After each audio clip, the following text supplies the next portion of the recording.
Chapter 2. As he put his hand to the doorknob, Winston saw that he had left the diary open on the table. "Down with Big Brother" was written all over it, in letters almost big enough to be legible across the room. It was an inconceivably stupid thing to have done. But, he realized, even in his panic, he had not wanted to smudge the creamy paper by shutting the book while the ink was wet. He drew in his breath and opened the door. Instantly a warm wave of relief flowed through him. A colorless, crushed-looking woman, with wispy hair and a lined face, was standing outside.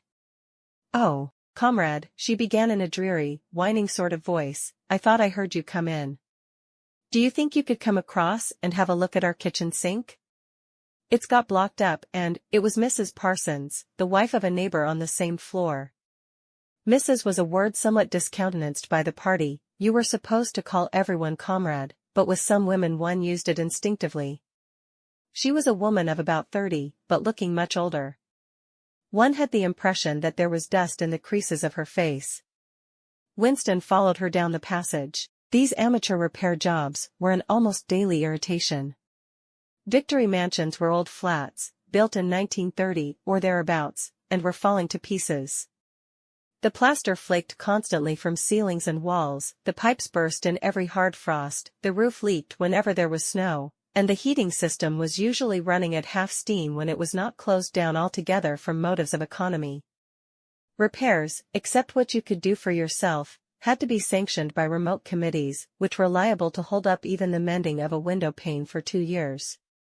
"Of course, it's only because Tom isn't home," said Mrs. Parsons vaguely. The Parsons flat was bigger than Winston's, and dingy in a different way. Everything had a battered, trampled-on look, as though the place had just been visited by some large violent animal. Games impedimenta, hockey sticks, boxing gloves, a burst football, a pair of sweaty shorts turned inside out, lay all over the floor, and on the table, there was a litter of dirty dishes and dog-eared exercise books. On the walls were scarlet banners of the Youth League and the Spies, and a full-sized poster of Big Brother. There was the usual boiled cabbage smell, common to the whole building, but it was shot through by a sharper reek of sweat, which, one knew this at the first sniff, though it was hard to say how, was the sweat of some person not present at the moment. In another room, someone with a comb and a piece of toilet paper was trying to keep in tune with the military music that was still issuing from the telescreen. "It's the children," said Mrs. Parsons, casting a half-apprehensive glance at the door. "They haven't been out today." And of course, she had a habit of breaking off her sentences in the middle. The kitchen sink was full, nearly to the brim, with filthy, greenish water, which smelt worse than ever of cabbage. Winston knelt down and examined the angle joint of the pipe. He hated using his hands, and he hated bending down, which was always liable to start him coughing. Mrs. Parsons looked on helplessly. "Of course, if Tom was home, he'd put it right in a moment," she said. "He loves anything like that. He's ever so good with his hands, Tom is." Parsons was Winston's fellow employee at the Ministry of Truth. He was a fattish but active man of paralyzing stupidity, a mass of imbecile enthusiasms, one of those completely unquestioning, devoted drudges on whom, more even than on the thought police, the stability of the party depended. At 35, he had just been unwillingly evicted from the Youth League, and before graduating into the Youth League he had managed to stay on in the Spies for a year beyond the statutory age. At the ministry, he was employed in some subordinate post for which intelligence was not required, but on the other hand, he was a leading figure on the sports committee and all the other committees engaged in organizing community hikes, spontaneous demonstrations, savings campaigns, and voluntary activities generally. He would inform you with quiet pride, between whiffs of his pipe, that he had put in an appearance at the community center every evening for the past 4 years. An overpowering smell of sweat, a sort of unconscious testimony to the strenuousness of his life, followed him about wherever he went and even remained behind him after he had gone. "Have you got a spanner?" said Winston, fiddling with the nut on the angle joint. "A spanner," said Mrs. Parsons, immediately becoming invertebrate. "I don't know, I'm sure. Perhaps the children." There was a trampling of boots and another blast on the comb as the children charged into the living room. Mrs. Parsons brought the spanner. Winston let out the water and disgustedly removed the clot of human hair that had blocked up the pipe. He cleaned his fingers as best he could in the cold water from the tap and went back into the other room. "Up with your hands," yelled a savage voice. A handsome, tough-looking boy of 9 had popped up from behind the table and was menacing him with a toy automatic pistol, while his small sister, about 2 years younger, made the same gesture with a fragment of wood. Both of them were dressed in blue shorts, gray shirts, and red neckerchiefs, which were the uniform of the spies. Winston raised his hands above his head, but with an uneasy feeling, so vicious was the boy's demeanor, that it was not altogether a game. "You're a traitor," yelled the boy. "You're a thought criminal. You're a Eurasian spy. I'll shoot you, I'll vaporize you, I'll send you to the salt mines." Suddenly they were both leaping around him, shouting traitor and thought criminal, the little girl imitating her brother in every movement. It was somehow slightly frightening, like the gamboling of tiger cubs, which will soon grow up into man-eaters. There was a sort of calculating ferocity in the boy's eye, a quite evident desire to hit or kick Winston, and a consciousness of being very nearly big enough to do so. It was a good job it was not a real pistol he was holding, Winston thought. Mrs. Parsons' eyes flitted nervously from Winston to the children, and back again. In the better light of the living room, he noticed with interest that there actually was dust in the creases of her face. "They do get so noisy," she said. "They're disappointed because they couldn't go to see the hanging, that's what it is. I'm too busy to take them. And Tom won't be back from work in time." "Why can't we go and see the hanging?" roared the boy in his huge voice. "Want to see the hanging? Want to see the hanging," chanted the little girl, still capering around. Some Eurasian prisoners, guilty of war crimes, were to be hanged in the park that evening, Winston remembered. This happened about once a month and was a popular spectacle. Children always clamored to be taken to see it. He took his leave of Mrs. Parsons and made for the door. But he had not gone 6 steps down the passage when something hit the back of his neck, an agonizingly painful blow. It was as though a red-hot wire had been jabbed into him. He spun round just in time to see Mrs. Parsons dragging her son back into the doorway while the boy pocketed a catapult. "Goldstein," bellowed the boy as the door closed on him. But what most struck Winston was the look of helpless fright on the woman's grayish face. Back in the flat, he stepped quickly past the telescreen and sat down at the table again, still rubbing his neck. The music from the telescreen had stopped. Instead, a clipped military voice was reading out, with a sort of brutal relish, a description of the armaments of the new floating fortress which had just been anchored between Iceland and the Faroe Islands. With those children, he thought, that wretched woman must lead a life of terror. Another year, 2 years, and they would be watching her night and day for symptoms of unorthodoxy. Nearly all children nowadays are horrible. What was worst of all was that by means of such organizations as the spies they were systematically turned into ungovernable little savages, and yet this produced in them no tendency whatever to rebel against the discipline of the party. On the contrary, they adored the party and everything connected with it. The songs, the processions, the banners, the hiking, the drilling with dummy rifles, the yelling of slogans, the worship of Big Brother, it was all a sort of glorious game to them. All their ferocity was turned outwards, against the enemies of the state, against foreigners, traitors, saboteurs, and thought criminals. It was almost normal for people over 30 to be frightened of their own children. And with good reason, for hardly a week passed in which The Times did not carry a paragraph describing how some eavesdropping little sneak, child hero was the phrase generally used, had overheard some compromising remark and denounced its parents to the thought police. The sting of the catapult bullet had worn off. He picked up his pen half-heartedly, wondering whether he could find something more to write in the diary. Suddenly he began thinking of O'Brien again. Years ago, how long was it? 7 years it must be, he had dreamed that he was walking through a pitch-dark room. And someone sitting to one side of him had said as he passed, "We shall meet in the place where there is no darkness." It was said very quietly, almost casually, a statement, not a command. He had walked on without pausing.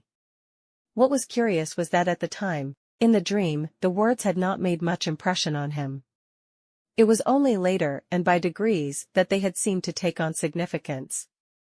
He could not now remember whether it was before or after having the dream that he had seen O'Brien for the first time, nor could he remember when he had first identified the voice as O'Brien's.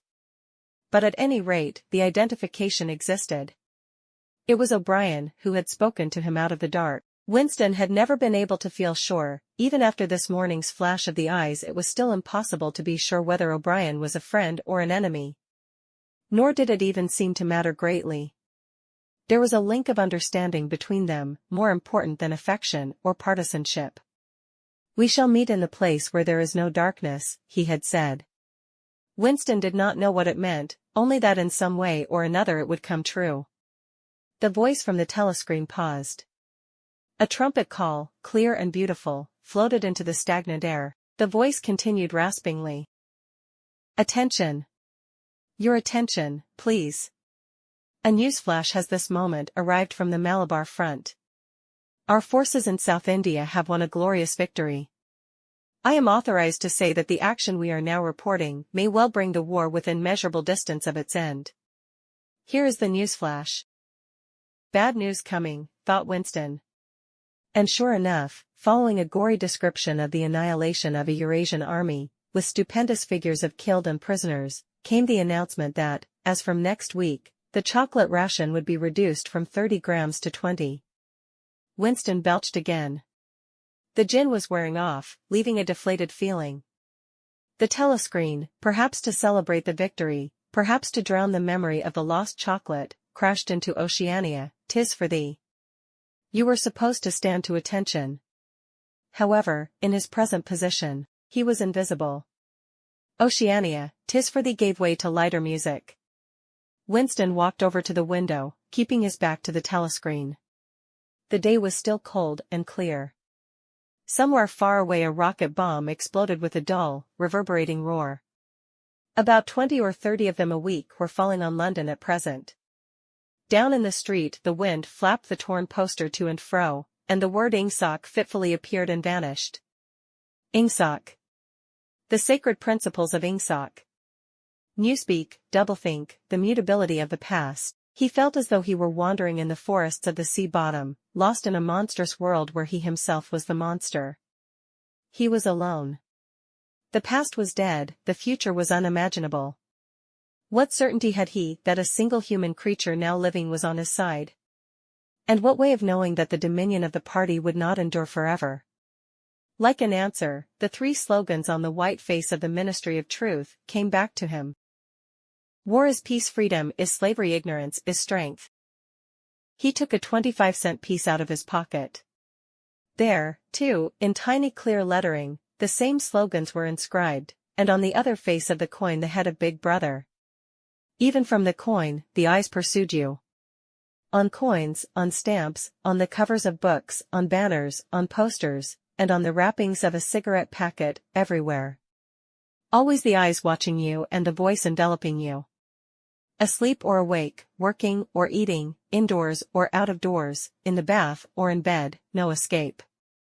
Nothing was your own except the few cubic centimeters inside your skull. The sun had shifted round, and the myriad windows of the Ministry of Truth, with the light no longer shining on them, looked as grim as the loopholes of a fortress. His heart quailed before the enormous pyramidal shape. It was too strong, it could not be stormed. 1,000 rocket bombs would not batter it down. He wondered again for whom he was writing the diary. For the future, for the past, for an age that might be imaginary. And in front of him, there lay not death, but annihilation. The diary would be reduced to ashes, and himself, to vapor. Only the thought police would read what he had written before they wiped it out of existence, and out of memory. How could you make an appeal to the future when not a trace of you, not even an anonymous word scribbled on a piece of paper, could physically survive? The telescreen struck 14. He must leave in 10 minutes. He had to be back at work by 14:30. Curiously, the chiming of the hour seemed to have put new heart into him. He was a lonely ghost uttering a truth that nobody would ever hear. But so long as he uttered it, in some obscure way, continuity was not broken. It was not by making yourself heard but by staying sane that you carried on the human heritage. He went back to the table, dipped his pen, and wrote. To the future or to the past, to a time when thought is free, when men are different from one another and do not live alone, to a time when truth exists and what is done cannot be undone, from the age of uniformity, from the age of solitude, from the age of Big Brother, from the age of doublethink, greetings. He was already dead, he reflected. It seemed to him that it was only now, when he had begun to be able to formulate his thoughts, that he had taken the decisive step. The consequences of every act are included in the act itself. He wrote. Thought crime does not entail death, thought crime is death. Now he had recognized himself as a dead man, it became important to stay alive as long as possible. 2 fingers of his right hand were ink-stained. It was exactly the kind of detail that might betray you. Some nosing zealot in the ministry, a woman, probably, someone like the little sandy-haired woman or the dark-haired girl from the fiction department, might start wondering why he had been writing during the lunch interval, why he had used an old-fashioned pen, what he had been writing, and then drop a hint in the appropriate quarter. He went to the bathroom and carefully scrubbed the ink away with the gritty dark brown soap, which rasped your skin like sandpaper and was therefore well adapted for this purpose. He put the diary away in the drawer. It was quite useless to think of hiding it, but he could at least make sure whether or not its existence had been discovered. A hair laid across the page ends was too obvious. With the tip of his finger, he picked up an identifiable grain of whitish dust and deposited it on the corner of the cover, where it was bound to be shaken off if the book was moved.